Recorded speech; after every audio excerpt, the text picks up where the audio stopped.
We're excited to announce the integration between WatsonX and Label Studio, an open source and enterprise data labeling platform by Human Signal. Label Studio can be used to prepare training data as well as to evaluate model outputs. It supports secure model connections, giving you the ability to use popular models or to bring your own custom model to use for pre-labeling or to generate outputs for evaluation. Today, I'm going to teach you how to integrate WatsonX with Label Studio, allowing you to access the WatsonX.ai models from within Label Studio to pre-label your data, and to automatically update your WatsonX.data tables with your labeled data for use in all of the places where you can use WatsonX.data as your data store.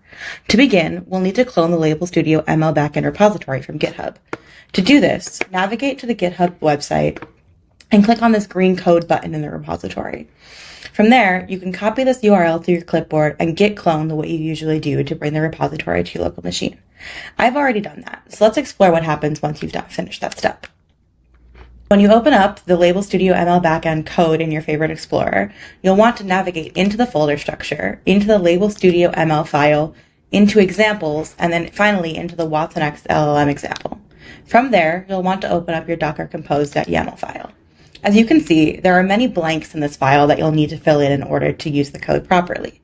All of the instructions for filling in these blanks can be found in the README or in the documentation of the Docker Compose.yaml. I'm going to go ahead and fill in these blanks with my keys, and then we'll jump right back in. Okay, once your keys are filled in, you're ready to start writing the code.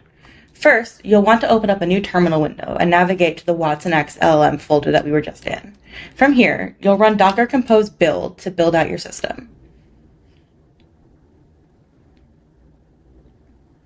And then you'll run Docker Compose up to run it. Once you see this warning pop up, you know you're good to go.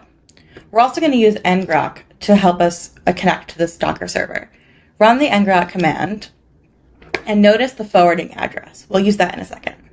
Now, let's navigate to our Label Studio Enterprise. Now that we're here, I've already hit Create New Project. We'll give this new project a name. We'll call it WatsonX Demo. And then we'll go to the data import step. I'm going to upload a file called Tech Help Questions, which is a list of questions that an LLM might be able to help us answer. You can use any data you'd like.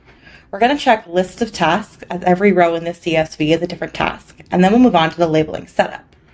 While you could use many of our generative AI templates here, we're actually going to use a custom template. If you go back to the Label Studio ML backend repository and you click into Label Studio ML examples and WatsonX LLM, and you scroll down, you'll see that we have a demo label config ready for you. We're going to go ahead and copy this file, and paste it into our labeling interface. As you can see, the UI preview will update. In the UI preview, you'll see that we have a place for our context, which is where our text will go, the prompt, which is where you can type in an alternative prompt if you don't want to use a default prompt in the Docker container, an area for the response to go once it's generated by the LLM, and a place for us to mark overall response quality. Go ahead and click Save. Now that your project is loaded, we're ready to connect our model. Navigate to the Settings tab and click on Model. From here, we're ready to connect our first model. Click Connect Model. First, we'll give it a name. We'll call it WatsonX. And then we're going to go back and find that ngrok link that we looked at before. We're going to copy that over and paste it into the backend URL. We don't need any extra authentication methods or extra parameters, but we do want to make sure that interactive pre-annotation is toggled on. From here, we can validate and save. While we're here, let's configure a webhook.